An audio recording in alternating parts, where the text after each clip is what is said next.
Hi, friends. I'm Emily Lay, and you're listening to the Simplified podcast. If you're looking for a way to slow down and enjoy the parts of life that truly matter, this is it. You've come to the right place. Every week, I share a few tips and tricks to get more enjoyment out of your days so that you can savor more of what's slow and sweet and good in your life. If you live in the South, then you know it's about time for back to school. And whether you have kids or not, sometimes it's nice to hit the reset button after a flexible summer so you can get back into the routine.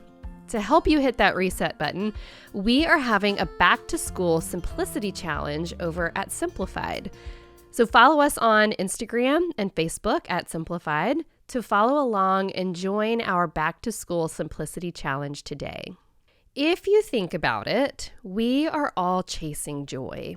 Sometimes joy comes when you least expect it, and other times joy comes because you set yourself up for it. The second kind of joy isn't something we think about too often. We might think joy just kind of happens to us, but actually we can choose to find and add joy to every day of our lives, and those little choices can add up. Personally, I find joy in a tidy home. I find joy when I know I'm prepared for the week ahead on a Sunday evening. Lunches are made, the fridge is stocked, laundry is folded and put away, our schedules are synced, and we're ready for a good Monday.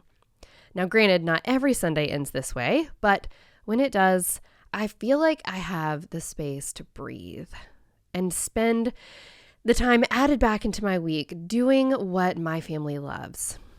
When I designed the Simplified Planner, I included the weekly prep checklist on every Sunday entry because I believe it makes a huge difference in our family's productivity, our peace of mind, and how we operate during the week.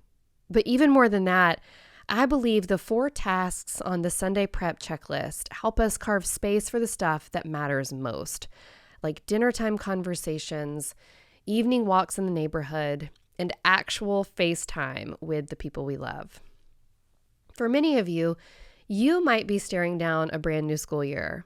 For others, you may be clamoring to figure out how to add a bit more calm back to your week so you can feel like you've got a handle on everything that's happening in your busy life. I 100% get it. No matter where you are, I think these 4 tasks will help you launch into your week with a little bit more calm and confidence. Here are 4 steps to prepare for the week ahead. Step 1, plan meals for the week. I don't know about you, but the people at my house expect me to feed them every single day. Since I'm the parent who works from home, usually I am the chef responsible for dinner.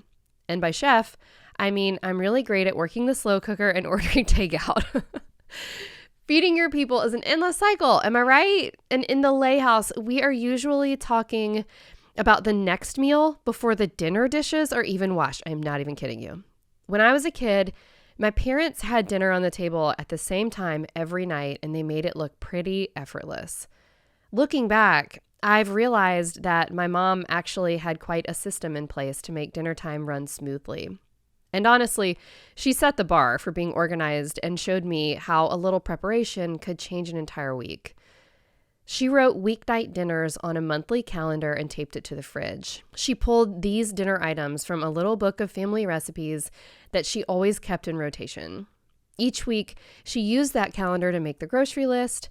Then she and my dad did the shopping on Saturday mornings. She looked at her calendar every night to prep whatever she could for the next day's dinner, and when we all got home from work and school, my parents made dinner together, and we all sat around the table to talk about our days. It's pretty idyllic, right? And I loved it. When I started making dinner for my little family, I didn't have a plan, but I really wanted to create that same special daily experience. In the beginning, things went a little bit like this. I'd walk into the kitchen at 5:30 after work and open the fridge to see 4 eggs, an outdated carton of milk, 3 stalks of celery, and half a jar of salsa.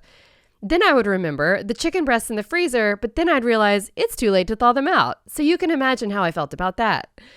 I would be so frustrated and hangry and try to throw something together, usually with mixed results.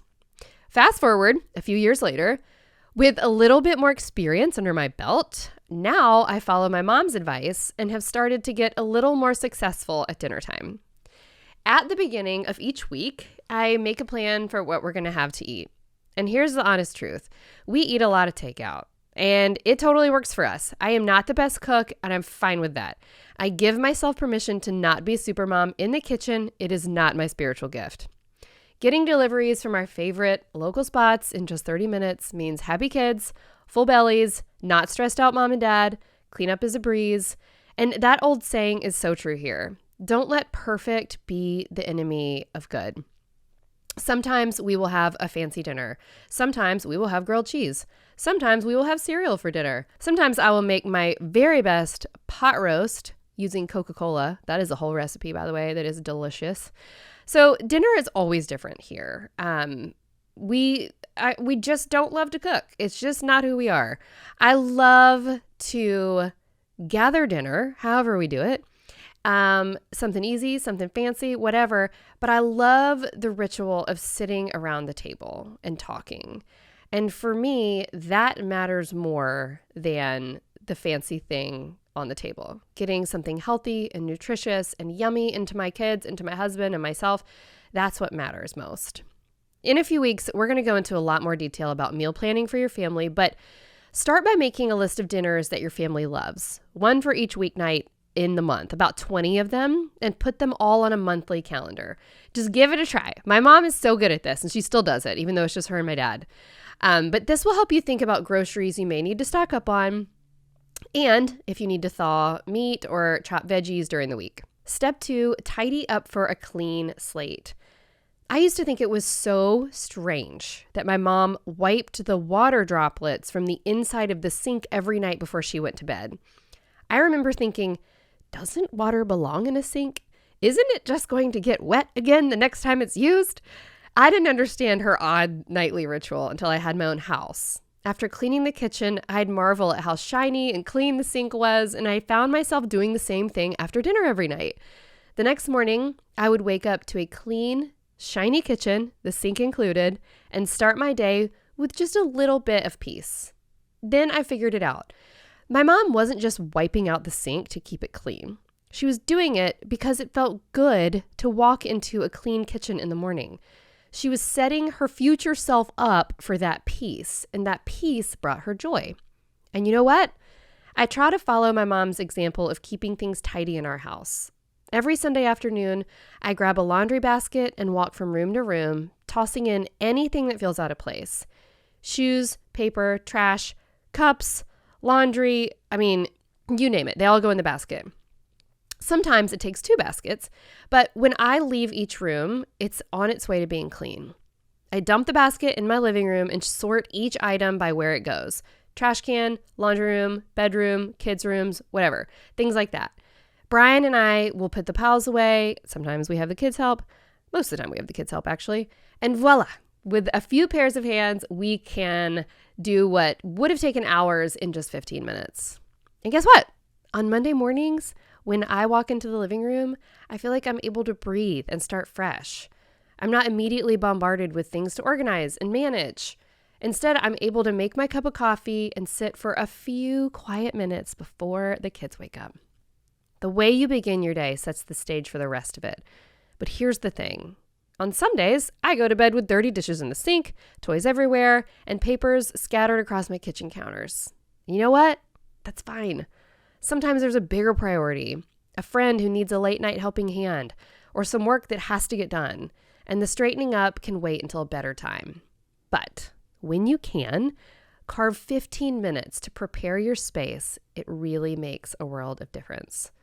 So here's what you can do for a quick tidy up. Grab a laundry basket, go into each room of the house, gathering everything that's out of place. Sort the stuff in the basket by the room in which it belongs, then put that pile away. Wipe the kitchen counters and sweep the floor. Light a candle. It always makes a room feel fresh, but make sure you blow it out before you go to bed. I had to say that. You just never know. Light a candle, enjoy said candle, and then make sure you blow it out. Step 3, write out a plan for the week. This may sound obvious coming from someone who owns a planner company, But trust me when I say I created the Simplified Planner because I get what it feels like to have a million things going on. Everyone has so much to manage and so many things to balance. Every Sunday, Brian and I have a ritual around writing things out. We take a few minutes to sit down together, compare schedules for the week. I make notes in my planner if he won't be home for dinner one night, or if I have an early morning meeting and need him to take the kids to school. We sync our schedules and make a plan. I look over the next 6 days to see if there's anything special I need to add to the grocery list for school activities or play dates. This sounds like a super obvious solution, but how many times have you found yourself surprised by something during the week when you knew in the back of your head it was coming? Looking ahead helps everyone in the family know their responsibilities. It helps us flow with whatever the week will throw at us. So give it a try. Take a few minutes to invest in this step. I bet you'll find it saves you hours of stress and maybe even gets rid of that nagging feeling that you're forgetting something throughout the course of the week. Step number 4. I'm going to say it again and again, mostly to remind myself, but you cannot pour from an empty well. Take some time on Sundays to care for yourself. What does that look like? It looks like being kind to yourself. Take an hour after dinner to read a good book. Let your mind wander. Do something messy with your kids. Indulge in a good dessert. By the time you get to this step, you've probably prepped everyone in your family for the week ahead, but don't forget to take care of yourself too. I particularly love Sundays to take a long shower, wash my hair, dry my hair, paint my nails, do like the little bitty things you may not have time to do during the week. And I don't know about you, but I just feel like $1,000,000 when my hair is straightened and my nails are painted a pretty color. And feeling just a little bit more put together, it allows me to stand a little taller and tackle the week a little better. So figure out what those things are for you.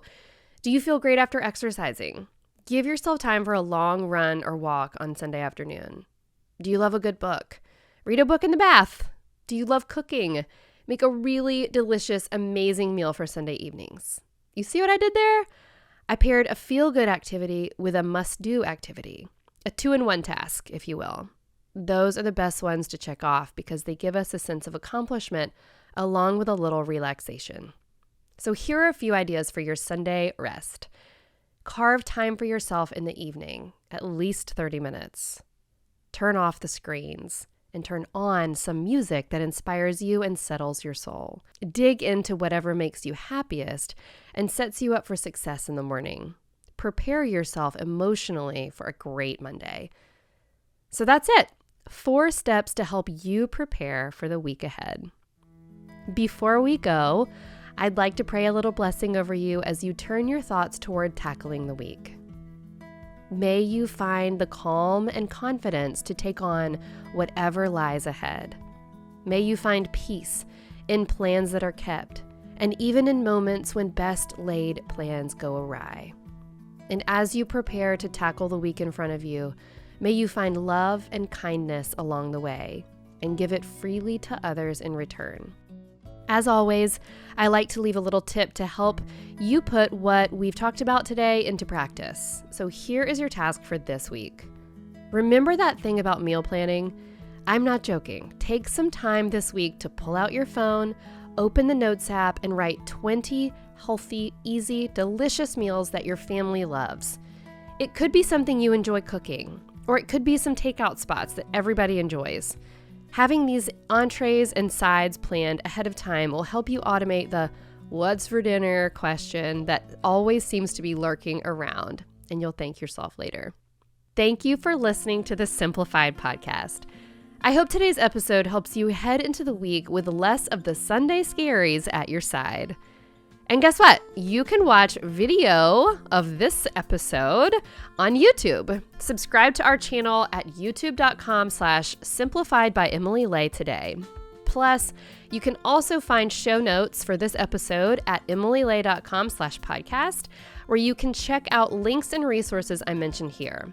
And you can shop the Simplified brand of planners and products. Plus, for more simplicity tips, you can find me on Instagram at Emily Lay and at Simplified. If you like what you heard on the show today, then you are going to love my brand new book, Growing Boldly. Dare to Build a Life You Love, which is in stores right now wherever you buy books. And one more thing, we love making this little show for you each week, and I hope you love it too. If you do, would you do me a favor and hop over to Apple Podcasts and leave a review? It's such a little thing with a huge impact. It tells Apple, hey, other people might like this show too, and helps Apple share this show with them. I really appreciate your help there. Thank you for being such a good friend of the show. Until next time, thank you so much for listening. Bye.